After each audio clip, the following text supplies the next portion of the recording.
ഇന്നത്തെ പ്രധാനപ്പെട്ട 10 വാർത്തകളിലേക്ക് ടുഡേസ് ഹൈലൈറ്റ്സ് ആരംഭിക്കാം. സ്വാഗതം.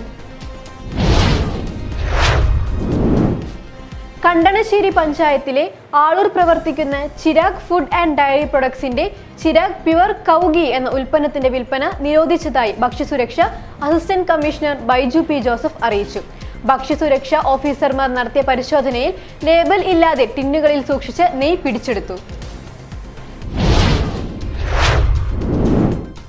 ഫംഗസ് ബാധ കപ്പ കൃഷി പൂർണ്ണമായും നശിപ്പിച്ചിട്ടും തളരാതെ ഫംഗസിനെ തോൽപ്പിച്ച് പൊന്നു വിളയിക്കാനൊരുങ്ങി പൂലാനിയിൽ കർഷകൻ. മേലൂർ പൂലാനി കൊളക്കാട്ടി വീട്ടിൽ ശിവരാജനാണ് ഫംഗസിന്റെ പ്രതിരോധത്തിൽ തളരാതെ വീണ്ടും കപ്പ കൃഷി ചെയ്യുന്നത്.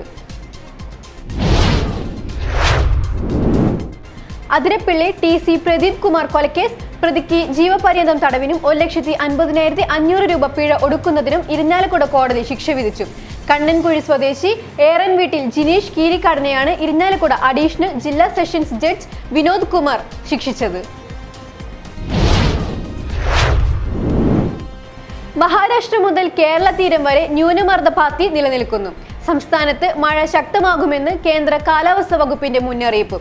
ഇന്ന് കണ്ണൂർ, കാസർഗോഡ് ജില്ലകളിൽ ഓറഞ്ച് അലർട്ട് പ്രഖ്യാപിച്ചു. എറണാകുളം മുതൽ വയനാട് വരെയുള്ള ജില്ലകളിൽ യെല്ലോ അലർട്ട് നൽകി. ദേശീയപാത കൊടകരയിൽ ബസ്സും കാറും കൂട്ടിയിടിച്ച് അപകടം. തിങ്കളാഴ്ച വൈകിട്ട് 6:30 കൊടകര മേൽപ്പാലത്തിന് സമീപം ആയിരുന്നു അപകടം.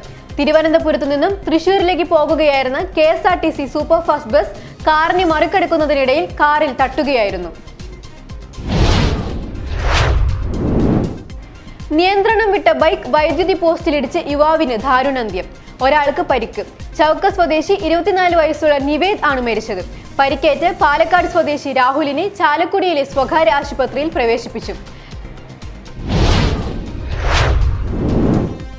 കൊടുങ്ങല്ലൂരിൽ കനത്ത മഴയിൽ വീട് തകർന്നു. എൽത്തുരുത്ത് കുന്നുപുറം കുര്യപ്പറമ്പിൽ ബാബുവിന്റെ വീടിന്റെ ഓടുമേഞ്ഞ മേൽക്കൂരയാണ് തകർന്നത്. തിങ്കളാഴ്ച അർദ്ധരാത്രിയോടെയായിരുന്നു സംഭവം. ശബ്ദം കേട്ട് ബാബുവും കുടുംബാംഗങ്ങളും പുറത്തേക്ക് ഓടിയിറങ്ങിയതിനാൽ കൂടുതൽ അപകടം ഒഴിവായി. മാള ഉപജില്ലയിലെ ഹരിതസംവേദം പദ്ധതിയുടെ ഭാഗമായി പുത്തഞ്ചിറ GVHS സ്കൂളിൽ വിത്ത് ബോൾ നിർമ്മാണം നടന്നു. മാള ഉപജില്ല വിദ്യാഭ്യാസ ഓഫീസർ KK സുരേഷ് ഉദ്ഘാടനം നിർവഹിച്ചു.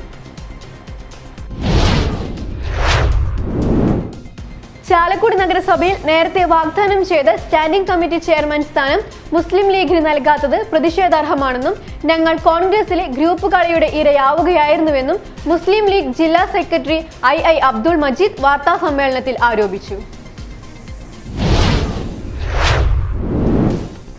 Eriyad Keralavarma higher secondary school alumni അസോസിയേഷന്റെയും മണപ്പാട്ട് ഫൗണ്ടേഷന്റെയും സംയുക്ത ആഭിമുഖ്യത്തിൽ അക്കാഡമിക് എക്സലൻസ് അവാർഡുകൾ വിതരണം ചെയ്തു. അപ്പോളോ ടയേഴ്സ് ലിമിറ്റഡിന്റെ മുൻ ചീഫ് അഡ്വൈസർ PK മുഹമ്മദ് ഉദ്ഘാടനം ചെയ്തു.